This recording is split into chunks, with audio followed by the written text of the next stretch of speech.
the Bhagavad Gita by recommending as a spiritual practice to renounce, as it's called here, to renounce the fruit of your action.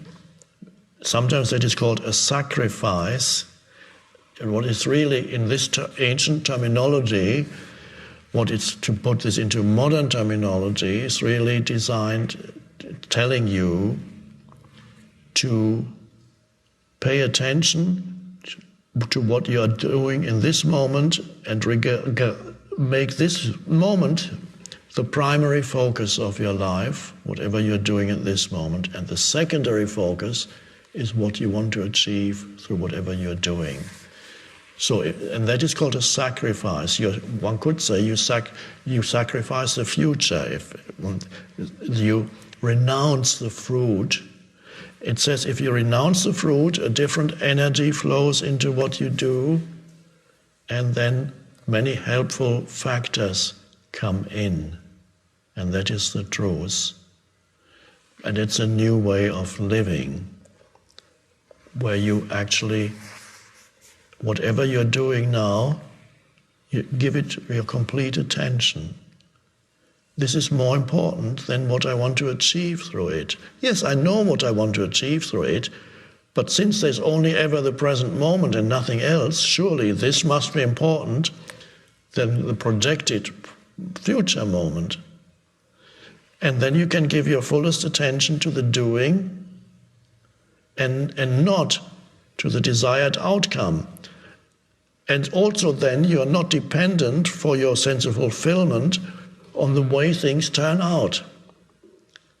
Because if you're dependent for your sense of fulfillment on the way things turn out, quite often you will become frustrated because they may not turn out the way you want them to turn out. And the more dependent you become on the way things are going to turn out, the more likely it is that they're not going to turn out the way you want them to turn out, because there's fear in you. And when you need things to be in a certain way, there's already fear in you. So the fear flows into what you do and contaminates what you're doing now. The quality of your doing is contaminated by fear. And so the very thing that you were dependent on is less likely to happen, because by the quality of your doing diminishes. In other words, you are less conscious in the way in which you act. The less consciousness flows into the way in which you act, the less likely it is that the outcome is going to be productive and satisfying. So the more you depend on a satisfying outcome internally for your well-being and sense of identity or sense of worthiness or whatever it may be, the more you depend on the desired outcome, the more likely it is that you're not going to get it. It'll fail in some way. And that makes life very frustrating. But if your sense of fulfillment is derived from the doing itself, the outcome is secondary. You no longer need it to make you feel fulfilled. The fulfilling thing is what you're doing now, the attention behind it, the consciousness behind the doing. If you can feel the consciousness flowing through you as you do something with your hands or as you speak or whatever it is you do, relate to other humans, if you feel that and you enjoy the doing of this moment, let's say you have a business negotiation, the outcome is you want the contract to be signed, and if your focus is excessively on wanting the contract to be signed for the company you work for or whatever, then the quality of your interaction with the other humans, the humans that you need to sign the contract, diminishes. The other human, the other person will intuitively feel your unease. You are uneasy because you're fearful about the outcome. So will also intuitively feel that you are not truly relating to him or her as a human being. You are making him or her a means to an end unconsciously, because you want them to sign the contract. Now, the people that you're dealing with, they don't know these things consciously that I just mentioned, but they can feel that. And they will feel, no, I don't think I want to sign the contract with this person.